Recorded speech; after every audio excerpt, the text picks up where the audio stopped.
Ce matin, l'élection d'un nouveau président français a commencé. Le président français sortant Emmanuel Macron, et sa rivale d'extrême droite Marine Le Pen, étaient à l'offensive alors qu'ils lançaient leurs derniers appels à l'électorat avant le second tour de dimanche.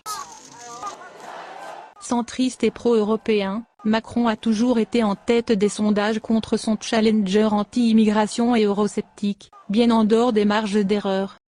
Mais avec une abstention qui devrait être élevée, une colère contre certaines politiques de Macron et une aversion pour son style parfois abrasif, sa réélection n'est pas une affaire conclue. Les électeurs indécis mettront en balance leurs craintes de ce qu'une présidence Le Pen pourrait apporter et leur colère envers le bilan de Macron. Macron a reconnu son incapacité à apaiser une partie de la frustration et de l'insatisfaction suscitée par ses efforts de réforme économique et sociale, qu'il utilise selon lui pour mener sa campagne.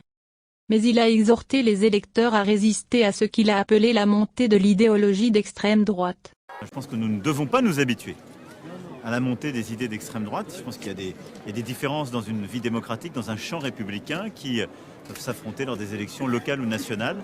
Mais il y a des différences de valeur et d'ordre ensuite entre, je dirais, les catégories d'idées.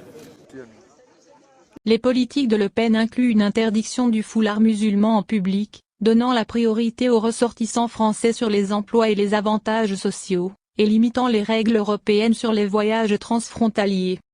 Elle affirme que Macron incarne un élitisme qui a déçu les gens ordinaires.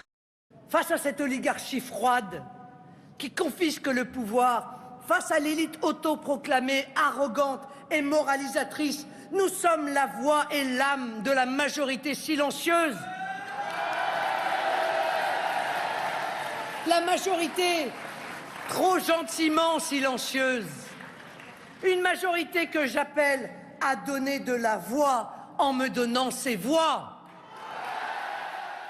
Une victoire surprise de Le Pen, similaire à des événements tels que le Brexit et l'élection de Donald Trump à la présidence des États-Unis, est toujours possible. Dans les rues de Paris, l'incertitude plane dans l'air. 4 enquêtes récentes publiées après le débat télévisé tendu de mercredi ont montré que le score de Macron était stable ou en légère hausse. Mais ils ont également estimé le taux de participation électorale entre 72% et 74%, potentiellement le plus bas pour un second tour présidentiel depuis 1969. Farah Chaloub. Public Presse.